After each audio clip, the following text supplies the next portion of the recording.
nosso presidente Fernando Augusto Melo Guimarães, o recurso foi conhecido, mas negado o seu provimento. Entretanto, a decisão determinou o retorno dos autos ao relator para análise de possível ocorrência de litigância de má-fé diante da juntada da procuração com um endereço contestado pelo recorrente, mas para o qual havia sido encaminhado um ofício de intimação à Rua Marechal Floriano Peixoto, sem número, seu razão. Intimado para apresentar sua defesa por intermédio do despacho 455-21 ao gabinete do nobre conselheiro Fernando. O senhor Claudinei Braz, em síntese, alegou o seguinte, abre aspas, conselheiro Durval. Quanto ao fato de endereço constar na procuração, necessário esclarecer que, em razão de o referido endereço constar na peça processual que for entregue para ser contestada, foi copiado, por equívoco, na procuração do recorrente, o mesmo endereço, o que foi prontamente corrigido, conforme é destacado na própria decisão. Houve um lapso temporal de apenas 4 dias entre a juntada da procuração com a informação incorreta. 23 de abril de 2018, a petição informando o endereço correto, 27 de abril de 2018, de forma que não gerou qualquer prejuízo processual, doutora Valéria. Fecha aspas. A Coordenadoria de Gestão Municipal esclareceu que, em razão de o recorrente não exercer mais o cargo de prefeito, também foram realizadas comunicações eletrônicas ao interessado. A Coordenadoria de Gestão Municipal esclareceu que, em razão de o recorrente não exercer mais cargo de prefeito, também foram realizadas comunicações eletrônicas ao interessado. Acrescentou que, veja bem, conselheiro Maurício Requião, a Coordenadoria de Gestão Municipal, abre aspas, é possível inferir ainda das manifestações do recorrente que seus atos não se trata de um mero equívoco. A Coordenadoria de Gestão Municipal já está acusando. É possível inferir ainda das manifestações do recorrente que seus atos não se trata de um mero equívoco, mas sim de uma estratégia ou tese de defesa, optando por arguir uma nulidade processual, sem qualquer embasamento, apenas com o intuito de protelar os presentes autos. Fecha aspas. E conclui que, abre aspas, a Coordenadoria de Gestão Municipal, conselheiro Fernando Guimarães, ela agora é acusadora. Ela está aqui no plenário, ela está no Ministério Público, ou aqui ninguém nunca errou. 4 dias. 4 dias, conselheiro substituto Sérgio Ricardo Valadares. Mas queriam pregá-lo na cruz. 4 dias, conselheiro Durval Amaral. Agora você imagina se pega o homem flagrante. Se pega com dinheiro na cueca. Ou se plantam alguma coisa nele. Ou se armam uma conversa. Ou se tiram uma foto dele no triplex.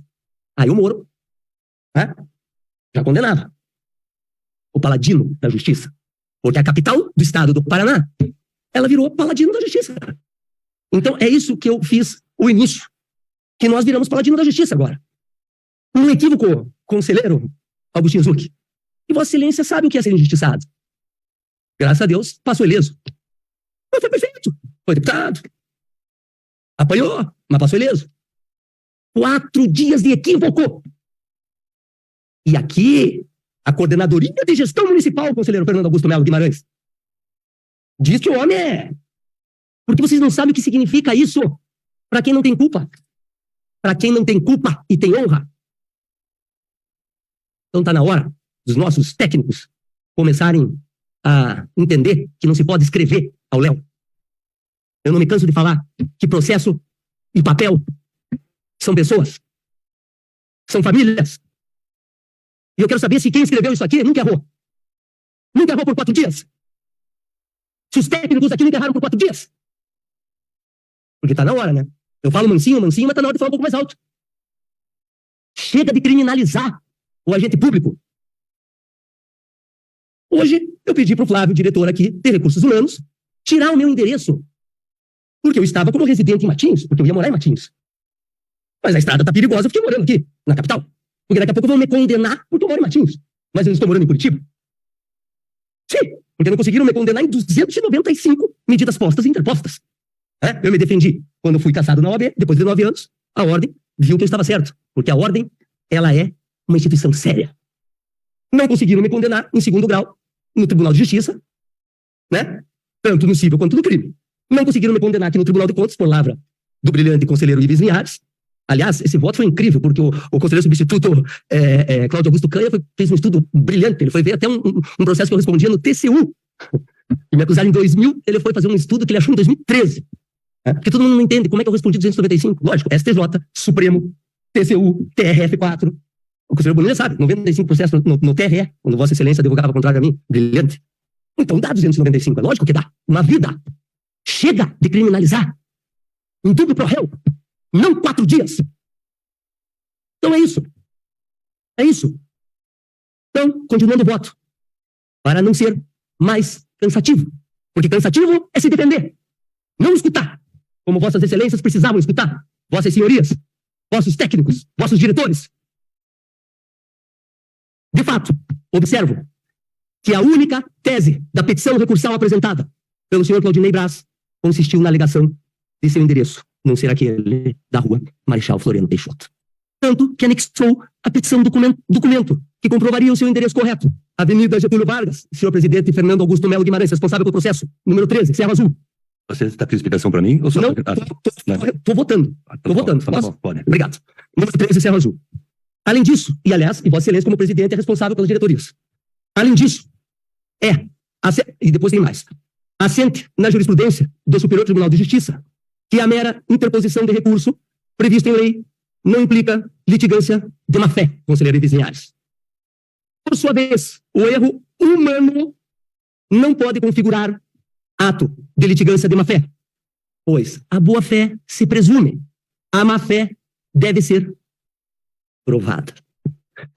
Nesse sentido, a decisão proferida pelo desembargador federal do Trabalho, Rafael Edson Pugliese Ribeiro, do Tribunal Regional do Trabalho da 2ª Região, abre aspas, 2.4.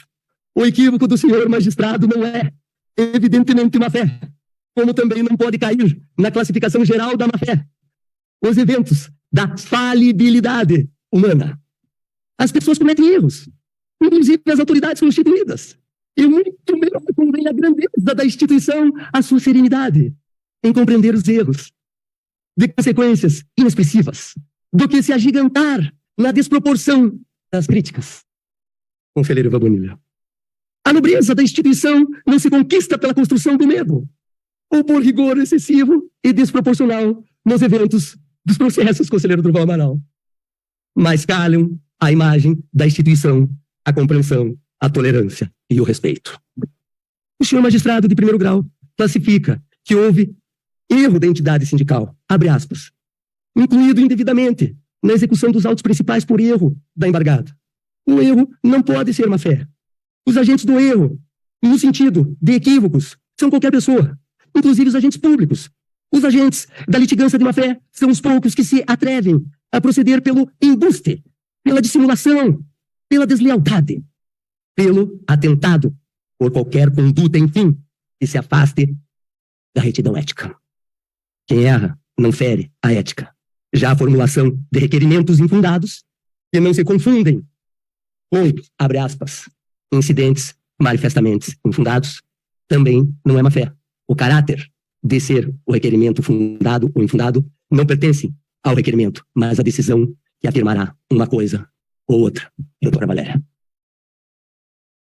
Por outro viés, tenho para mim que eventual ocorrência da prática de ato que possa configurar litigância de má-fé deve ser apurado e decidido no próprio processo e ao tempo da decisão, sob pena de violação do artigo 203, parágrafo 1º do Código de Processo Civil, aplicado supletiva e subsidiariamente ao processo administrativo, de acordo com o artigo 15 daquele mesmo Código Processual. De acordo com o artigo 203, parágrafo 1º do Código de Processo Civil, a sentença é o pronunciamento que põe fim à fase cognitiva do procedimento comum e extingue a execução. Daí porque o artigo 81 caput do mesmo Código do Processo estabelece que o juiz condenará o litigante de má-fé a pagar multa, a indenizar a parte contrária pelos prejuízos que esta sofreu e arcar com os honorários advocatícios e com todas as despesas que efetuou. Portanto, senhor presidente, o trânsito em julgado da decisão impede a aplicação ex officio de qualquer sanção à parte decorrente dos atos vinculados àquele processo.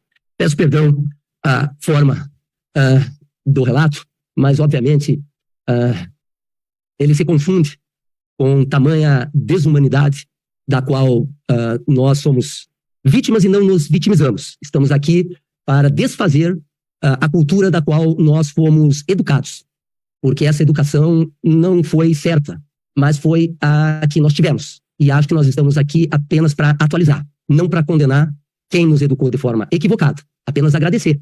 Agradecer que nós estamos atualizando, nós estamos equilibrando, nós estamos harmonizando. Dizer que as instituições funcionam, porque se não funcionassem as instituições, nós não teríamos tido essa oportunidade de saber a realidade. E uma minoria se contaminou, e uma grande maioria nos defendeu. Por isso que as instituições funcionam, que a OAB é nobre, que o Supremo é grande, é independente, que o STJ está atento, que o Ministério Público percebeu, que as denúncias anônimas são uma verdadeira aberração, que o Tribunal de Contas do Paraná está de parabéns, que essa gestão está funcionando, está atualizando, tanto é que é um dos primeiros tribunais que permanece firme, sólido, sem aceitar as denúncias anônimas, as denúncias que assolavam, que aterrorizavam os municípios. E eu quero dizer, conselheiro Fernando, que eu sou assim muito grato pela forma como venho sendo tratado e que, por isso, me penalizo muitas vezes da forma como, eventualmente, porque se forem ver os meus votos, eu busco a serenidade e o equilíbrio. Porém, quando vejo que antecipadamente vinha um voto exatamente ao contrário, me permita, conselheiro Durval, peço perdão, mas é que o voto de Vossa Excelência tinha vindo de uma forma totalmente ao contrário. E aí, obviamente, todos nós somos humanos. E eu não escondo a sinceridade, a franqueza e a humildade. Então, de antemão, antes de apertar o botão, de fazer o voto, eu peço perdão pela emoção. Mas ela já vem com o perdão e com a devida explicação. Vossa Excelência sabe o quanto eu lhe respeito, lhe admiro e o quanto aprendo com Vossa Excelência. São Francisco de Assis, dando que você recebe, perdoando que você é perdoado. Dessa forma, eu voto pela ausência da prática do ato de litigância de má-fé.